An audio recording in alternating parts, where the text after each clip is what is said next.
Galera, hoje a gente vai assistir mais um canal novo, né? A gente viu o Tinocando TV pela primeira vez no canal essa semana e eu também nunca vi nada sobre esse canal aqui, Vogalizando a História, mas é um canal grande, pô, 1 milhão de inscritos, e a gente vai ver o vídeo dele sobre as leis de Jim Crow e a segregação nos Estados Unidos. Eu sinto que segregação não é um assunto que eu cobri o suficiente aqui no canal, então vamos falar sobre isso agora. Bora?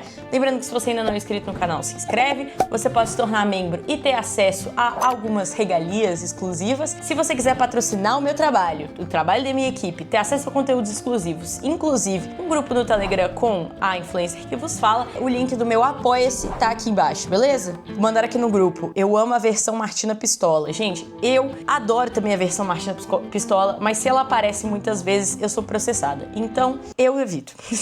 Parou!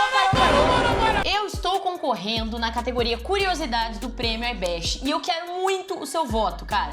Martina, mas eu tô com preguiça, demora muito. Eu vou te mostrar que não demora. O link pra você votar em mim tá aqui embaixo, eu vou te mostrar. O link que tá aqui embaixo vai te levar pra essa página e pra vocês verem que eu não tô logada. Eu vou ter que logar pra mostrar pra vocês que não demora nem um minuto.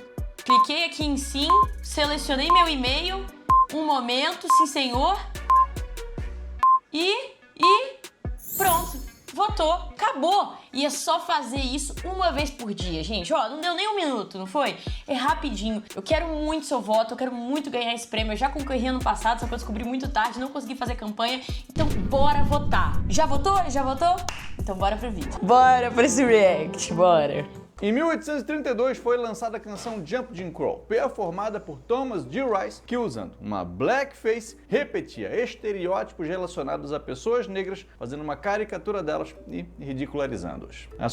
Inclusive, é uma coisa, é até hoje um assunto muito latente na internet, né? Sobre o blackface e tudo mais, e algumas pessoas falando tipo assim, ai não, mas você tem que entender que eu, nesse caso, não fiz com uma conotação racista, entendeu? Não interessa, meu querido. Vivemos em uma sociedade que é composta por signos, por símbolos, né? E nesse caso, na sociedade que você vive, o blackface é um símbolo racista. Se você fez com essa intenção ou não, não interessa. Cu não tem a ver com as calças. Mandaram assim, a Marina mandou. Martina, é importante pensar que atualmente a gente debate sobre como após um momento de segregação, literalmente em leis nacionais no mundo todo, a gente vive um racismo sem racistas. Sim, o Brasil, ele tem, não só o Brasil, mas o mundo, né? Mas vamos falar do Brasil aqui. Ele vive com as suas cicatrizes, né? O problema é que essas cicatrizes não cicatrizaram direito. E elas abrem, vira e mexe. Mas aí ninguém é racista, né? Em 2025 ninguém é racista. As pessoas só são mal interpretadas, né? E aí, como é que a gente percebe e não erra? Porque a gente pode, numa sociedade racista em que crescemos e vivemos, a gente pode cometer deslizes. Como a gente faz pra evitar esses deslizes? Como a gente faz pra evitar que sejamos pessoas racistas? E mais que isso, como a gente faz pra que nós nos tornemos pessoas antirracistas? A gente estuda sobre a história e a gente reflete e a gente estuda sociologia, a gente estuda filosofia. Então isso aqui, esse tipo de canal que traz esses fatos é muito importante pra gente, enfim, ter em mente, né, esses acontecimentos que são muito recentes na nossa história, galera. Ele tá falando de 1800, pô. Tem nem 200 anos, tá ligado? É muito recente. A segregação nos Estados Unidos foi uma coisa horrorosa. Sim, não era só a direita, a esquerda lá também segregava muito. Com certeza, gente. Com certeza. Inclusive, eu diria que alguns dos movimentos mais importantes da política contemporânea são esses movimentos que colocam esse questionamento de classe, esse questionamento de sociedade, de papel na sociedade, também com os recortes raciais, também com os recortes de gênero, também com os recortes de identidade de gênero também, né? Tudo isso faz uma diferença absurda dentro da política, porque é importante, né, que a gente tenha isso em mente. Não é porque uma pessoa é de esquerda que ela é necessariamente antirracista, o que deveria ser, né? Principalmente quando a gente faz esse recorte de classe, se você é contra a existência de uma classe dominante, você também deveria ser antirracista, mas enfim, isso é outra discussão. O foda é que essa vozinha combina muito com a skin da Martina.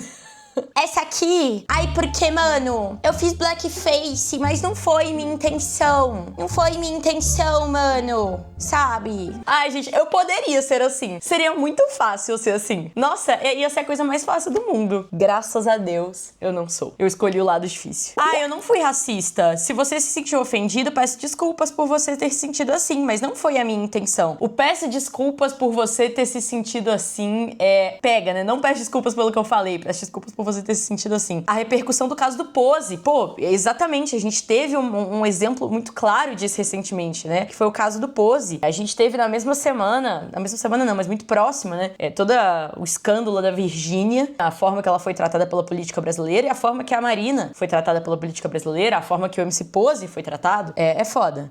É foda. A sociedade da época associava pessoas negras ao corvo, em inglês crow, e quando leis que segregavam pessoas negras das brancas, separando as duas, foram aprovadas, essas leis ficaram conhecidas como leis de Jim Crow. Esse período e também essas leis são o tema do Vogalizando a História de hoje. Os Estados Unidos da América foram o primeiro país do continente a conquistar a sua independência, declarando ela em 1776. Dos 56 signatários da Declaração de Independência, 40 deles possuíam pessoas escravizadas.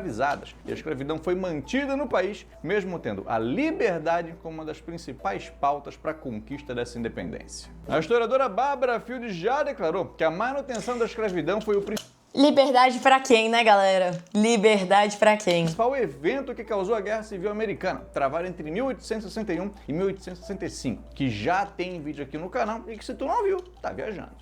Só que a escravidão era um assunto debatido. Inclusive, se vocês gostarem desse vídeo aqui, a gente pode reagir ao vídeo da Guerra Civil Americana, porque esse é um tópico muito importante também quando a gente tá falando dessa questão racial nos Estados Unidos, tá? No país nos anos que antecederam a guerra. Até porque nem todo mundo concordava com essa prática, porque tinha escravizado pra caramba. Em 1850, os escravizados listados no inventário dos seus senhores, ao lado de gado e equipamentos agrícolas E assim, essa questão, e aí a gente tá falando da independência dos Estados Unidos, né? Essa questão do discurso da liberdade entre escravocratas dos Estados Unidos era tão bizarra, porque eles se baseavam muito no iluminismo, né? Eles tinham muitas bases filosóficas no iluminismo, no início do iluminismo ali, que viriam a ser pensadores iluministas e tudo mais. E aí é muito louco como figuras, por exemplo, como George Washington, tinham a liberdade como sua principal luta, como sua principal bandeira, e eram donos de centenas de escravos. Acho que assim, o fato desses caras terem fundado os Estados Unidos talvez explique a hipocrisia que existe nessa nação até hoje, sabe? Porque ela foi fundada na hipocrisia. É bizarro. O Carlos Alexandre mandou assim: e pensar que a segregação dos Estados Unidos acabou na mesma época que Brasília foi construída, foi agorinha. Sim, gente, foi ontem. Foi ontem. Meu avô tava vivo. É bizarro. A 1/5 da riqueza da nação. Em 1860 eram 4 milhões de escravizados, ou seja, 1 a cada 7 americanos pertencia a um outro americano. Na década de 1850, a expansão da escravidão foi motivo de debate. Em 1857, uma polêmica decisão da Suprema Corte, no caso Dred Scott, determinou que pessoas de origem africana, sejam elas escravizadas ou não estariam protegidas pela Constituição dos Estados Unidos, ou seja, elas não teriam direito a nada. O Dred Scott era um escravizado que viveu com o seu senhor em regiões onde a escravidão Nossa, ele parece muito Billy Porter, não parece? Ou eu tô maluca? Eu adoro ele, inclusive, gente. Ele não parece um pouco Billy Porter? Não sei, acho que é o olhar que me lembra um pouco. Não era permitida. E depois da morte do cara, a viúva dele tomou posse do escravizado. Ele pediu liberdade, foi negado e o cara entrou com uma ação judicial. Foram anos de indas e vindas até que se decidiu que, como ele não era cidadão, nem tinha que estar pedindo nada na justiça. Mas com o fim da Guerra Civil, os escravizados conquistariam o seu direito à liberdade, à cidadania e ao voto, através das 13ª, 14ª e 15ª emenda da Constituição. Após o fim da guerra, teve início o período de reconstrução. E não só reconstrução da estrutura do país, mas sim o processo de integração dos Estados Confederados da América nos Estados Unidos da América e bem como da população negra aos direitos do país. A reconstrução trouxe a reintegração e os ex-escravizados agora eram vistos como cidadãos com direitos. Mas a vida nem sempre é um morango. O vice do Lincoln era um cara chamado Andrew Johnson e foi ele que assumiu a presidência depois do assassinato do presidente. E esse cara era um ex-dono de escravizados. E esse período de reconstrução não é bem visto com carinho por muita gente que estava ligada à causa confederada. Depois da guerra, muitos estados do sul foram ocupados por tropas da União, que estavam ali para evitar que novas revoltas acontecessem. Mas aconteceu também. Inclusive, gente, eu estudei em Belo Horizonte, num colégio de elite, num colégio que tinha muita gente, que tinha muito dinheiro, e por isso era um colégio branco. Eu tinha pouquíssimos colegas negros na minha sala, assim.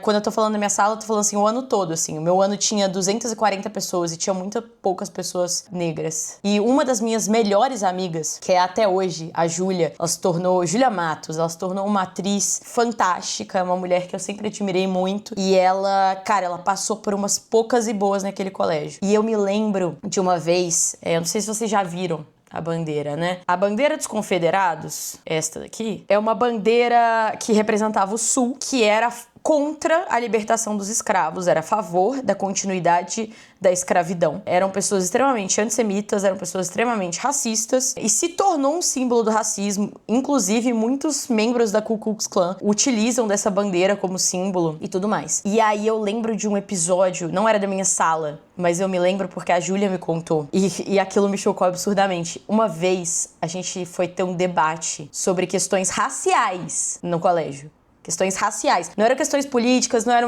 uma simulação da Guerra dos Confederados, não era nada. Um debate sobre questões raciais. E um moleque levou isso aqui impresso num papel e colou na parede, na sala da Júlia. Uma das poucas meninas negras e a mais retinta do nosso ano. Eu lembro que isso na época, assim, isso revoltou a galera de uma forma e nada foi feito. Nada. O menino não foi suspenso. Nada. Não ligaram pra mãe dele. Tipo assim, nada foi feito. Bizarro. E eu usei esse caso pra falar pra vocês sobre contar a conexão dessa bandeira com esse movimento racista, entendeu? Se vocês virem isso aqui, corram na direção oposta. Pelo amor de Deus. Que muitos sulistas estavam com um orgulho ferido e ressentidos com a população negra, responsabilizada pela derrota na guerra. Depois de determinado momento, a guerra civil tinha sido pra acabar com a escravidão. Mas no Sul, ela era um sistema econômico. Quando ela acabou, o Sul estava destruído e sua economia estava em frangalhos. Então os caras deram... A gente teve recentemente, né, o caso de racismo no Mackenzie, que quase tirou a vida de uma menina. Quase, né, ela não chegou a morrer. Panfletos da Ku Klux Klan perto do Mackenzie. Mas enfim, ela quase morreu, né? Foi uma tentativa de assassinato contra uma menina negra no Mackenzie. É bizarro, gente. Olha aqui, velho. Ku Klux Klan, mano. Deus, Pátria e Família, Colégio Mackenzie. Eu não vou falar o que eu tô pensando, que senão eu vou presa. Um jeito de fazer os ex-escravizados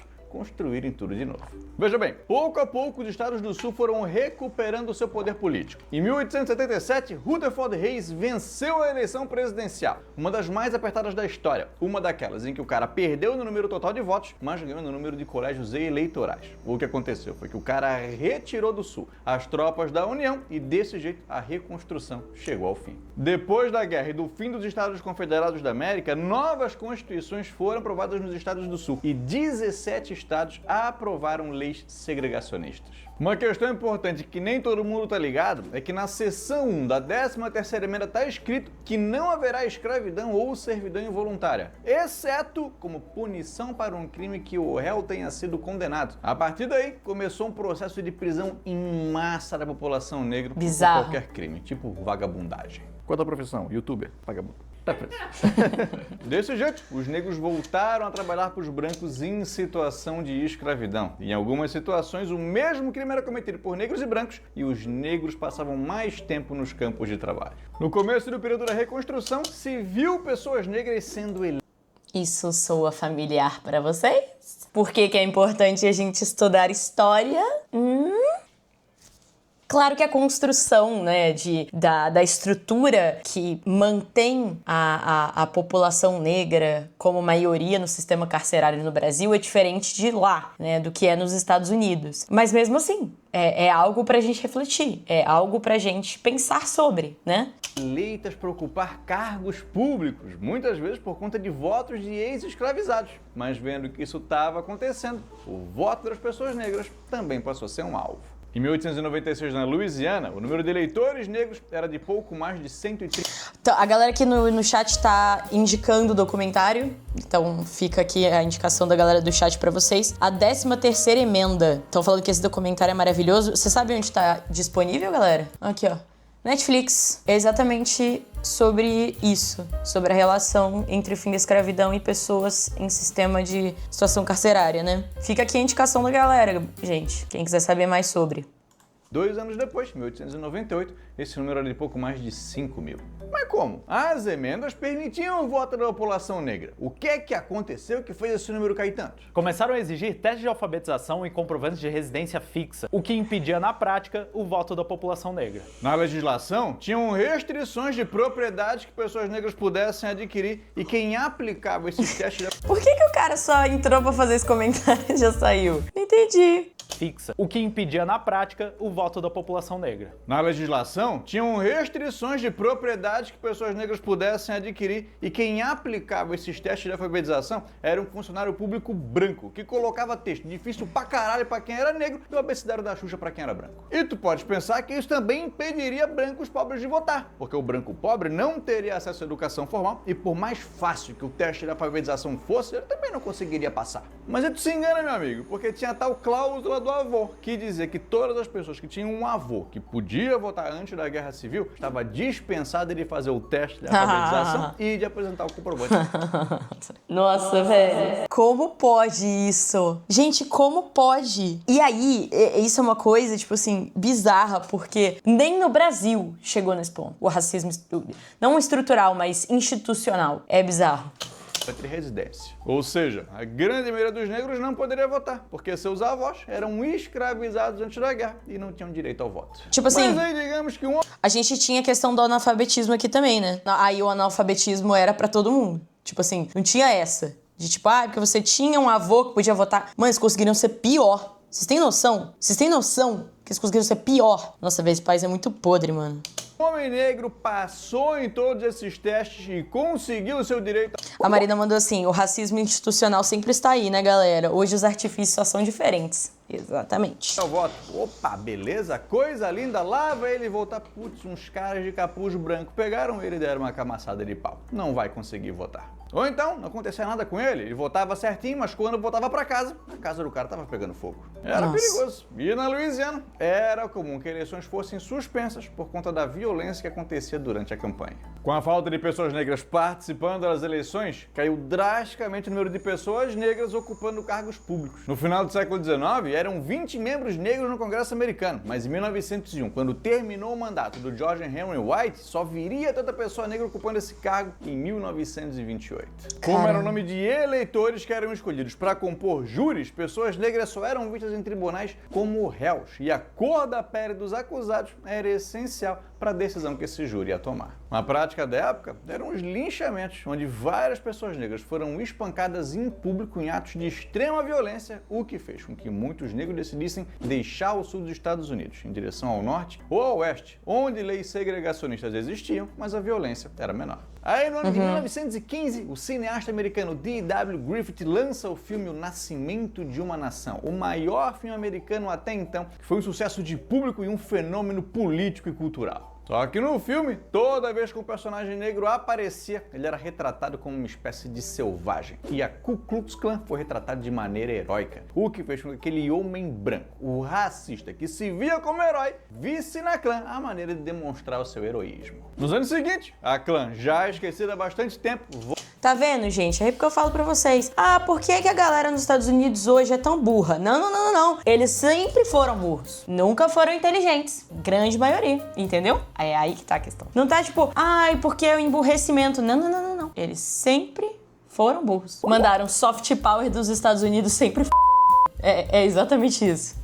Ser popular. E pra tu ter uma ideia de como influente esse filme foi, a prática de queimar cruzes não era um hábito do grupo quando ele foi fundado lá depois da Guerra Civil. Não, senhor. Isso começou a ser praticado depois que foi mostrado no filme, de maneira artística, mas não histórica. Caso tu queira saber um pouquinho mais sobre a Ku Klux Klan, tem um vídeo exclusivo pro Vogalover de carteirinha que assinou o plano aqui do nosso canal. Vai lá, se torna um membro que vale a pena. O presidente da época, Woodrow Wilson, que nomeou sulistas segregacionistas para o seu gabinete, exibiu o filme na Casa Branca e ele fortaleceu aquela ideia de que o homem negro era perigoso e que ele tinha que ser colocado atrás das grades para ser controlado. Se temia que os homens negros atacassem as mulheres brancas. Se tu tá lembrado daquele nosso vídeo sobre a história da Libéria, tu vai lembrar que uma das motivações para mandar os homens negros de volta para a África era porque muitas mulheres brancas estavam preferindo namorar os homens negros do que namorar os brancos. Era um escândalo ver um homem negro tocando numa mulher branca. Em praticamente todo o país, leis anti-miscigenação que impediam o relacionamento interracial foram aprovadas. Para tu ter uma ideia, na Geórgia, barbeiros negros não podiam cortar o cabelo de mulheres brancas. Olha isso, mano. É bizarro. Se tu lembra do nosso vídeo do massacre de Tulsa, tu também vai lembrar que o estopim para isso foi um incidente entre um menino negro e uma menina branca, onde não se sabe ao certo o que aconteceu entre os dois, mas a menina depois disse que o guri não fez nenhuma maldade com ela. Mesmo assim, a população branca se revoltou. A violência contra a população negra e os ataques da Ku Klux Klan foram bem frequentes na primeira metade do século XX. Não que eles não aconteçam hoje, e é importante a gente lembrar dessa foto aqui, que foi feita na Flórida, quando um gerente de hotel jogou ácido clorídrico em uma piscina onde pessoas negras estavam se banhando. Foi nesse ano, 1964, que as leis de Jim Crow deixaram de ser aplicadas, mas de 1887 até ali foi um longo caminho. Quando essas leis passaram a ser aplicadas, as pessoas negras passaram a ser impedidas de frequentar o mesmo espaço que as pessoas brancas, essas leis não receberam o nome de Jim Crow, não tinham um nome oficial. Mas conforme elas foram se popularizando, elas começaram a ser chamadas dessa forma. 9 estados aprovaram leis que exigiam a separação do transporte público, sob a justificativa que era para garantir o conforto dos usuários desse serviço. E as acomodações deveriam ser iguais, mas separadas. Termo esse ficou conhecido depois do caso Plessy versus Ferguson.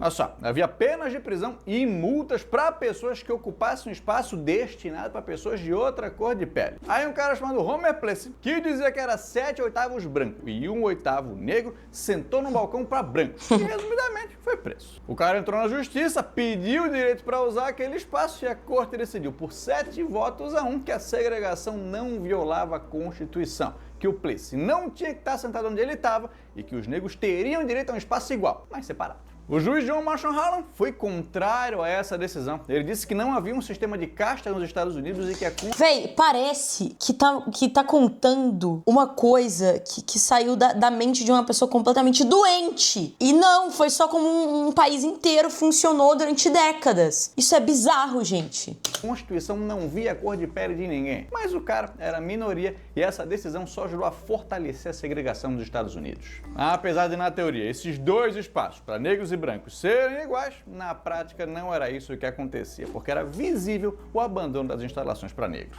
As escolas para crianças negras, por exemplo, tinham estrutura pior, material didático de pior qualidade e professores mal preparados.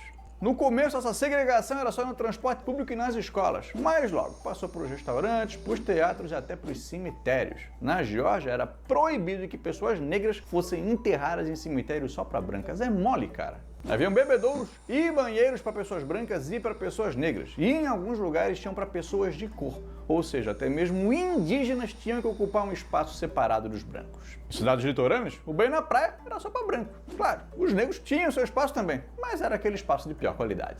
Em 1935, Oklahoma proibiu que brancos e negros andassem de barco juntos, porque isso mostrava a igualdade social. Em 1905, a Geórgia estabeleceu parques separados para brancos e negros. E em Birmingham, no Alabama, em 1930, ficou proibido que brancos e negros jogassem dominó juntos. E no Mississippi, até as prisões... Dominó, véi! É dominó! É dominó! Dominó! Até as prisões tinham espaço separado para os dois. Havia quem dissesse que essas leis segregacionistas eram para proteger a população negra, porque se eles ocupassem o espaço dos brancos seriam hostilizados. E tu pode até pensar que isso só aconteceu nos estados do sul, mas se engana, meu amigo, porque nos estados do norte essas leis também existiam e lá os negros também não tinham acesso aos mesmos serviços. E não tinha um branco contrário a essa lei? Tinha, meu amigo, mas a maioria das pessoas não fazia nada. O cara, quando entrava no restaurante, via ali uma placa dizendo que só pessoas brancas seriam atendidas, lembrava que o racismo era uma merda e seguia a vida dele normal, porque a coisa não era com ele. Alguns brancos que foram além e tentaram defender de maneira mais ativa a população negra foram hostilizados ou vítimas da clã. Calma, a Marina mandou assim, Martina, uma coisa que talvez fica como sugestão para a continuidade desse debate no canal é falar sobre a importância das políticas de reparação com as ações afirmativas e tal. Isso aí é interessante. A gente fala sobre políticas de cota, a gente fala sobre políticas afirmativas de várias searas, né, da nossa sociedade, que tem muita gente, inclusive, que é contra até hoje, tá? Acho que é interessante, sim. Talvez um dia a gente falar sobre no canal. Se você tiver alguma opinião sobre isso, deixa aqui nos comentários. Lembrando que só são aceitas opiniões respeitosas e, obviamente, antirracistas. Ai, Martina, mas é que não sei o quê, não posso não ser antirracista. Não, porque se você for racista, você tá cometendo um crime. É sempre bom lembrar, porque vai que tem alguém que esquece, tá? Só pra deixar claro. Que fez um trabalho eficiente em colocar pânico na galera. Em 1875, por exemplo, Benjamin Butler propôs uma lei dos direitos civis que estabeleceria que brancos e negros teriam acesso aos mesmos serviços, mas a Suprema Corte considerou essa lei inconstitucional. Havia também uma série de normas de conduta. Um homem branco não precisaria apertar a mão de um homem negro. Era sempre o negro que era apresentado ao branco, nunca o contrário, e não se chamava um homem negro de senhor, chamava direto pelo nome do cara. Episódios como o massacre de Tulsa só reforçam que tinham muitos brancos que não queriam ver o sucesso da população negra e estavam empenhados em garantir que eles ocupassem um espaço inferior na sociedade. Na década de 1950, os bancos recusavam empréstimos que impediam que pessoas negras comprassem as suas casas. Mas nessa década também ganhou força o movimento pelos direitos civis, fazendo com que as leis de Jim Crow perdessem a sua força. A decisão do caso Brown versus Board of Education, em 1954, garantiu que era inconstitucional a separação de pessoas brancas e negras em escolas públicas. E 10 anos depois, em 1964, as leis de Jim Crow deixaram de existir, quando as leis de direitos civis entraram em vigor. Mas isso já é assunto para outro vídeo. Chegamos ao final de mais um vídeo e tu podia aproveitar esse momento para se inscrever no... Gente, muito da hora, hein? Vocês curtiram? Vogalizando a história, vou me inscrever, façam o mesmo, porque é um bom canal. E é isso aí, gente. Se quiserem conversar um pouco sobre essas questões, deixar a opinião de vocês, deixar outros casos aqui que eu não falei sobre, dar o testemunho de vocês, falar sobre alguma experiência ou estudo que vocês estão fazendo aí na área acadêmica, o comentário é de vocês, sempre muito bom lembrar, galera. É muito importante a luta antirracista, independente de quem você seja. Eu sou, obviamente, né, pelo amor de Deus, uma pessoa branca que tem plena e total consciência de todos os meus privilégios e é por isso que eu quero usar a minha plataforma pra trazer esse tipo de coisa pra vocês. Eu sei que não é um assunto fácil, eu sei que não é um assunto leve, é um assunto que me deixa muito puto, deve causar revolta em vocês também, mas que é importante que a gente fale e que a gente traga, e é isso aí. Eu tenho muitos amigos que falam sobre essas questões na internet, se vocês quiserem eu posso combinar de trazer alguns criadores de conteúdo pra falar sobre essas pautas comigo em algum outro vídeo. Deixem as sugestões aqui nos comentários, a primeira que veio na minha cabeça é a minha amiga Andressa Kerry, se vocês quiserem eventualmente eu posso trazer ela, a gente pode combinar. E é isso aí, gente. Finalizamos mais um vídeo por aqui. Beijo!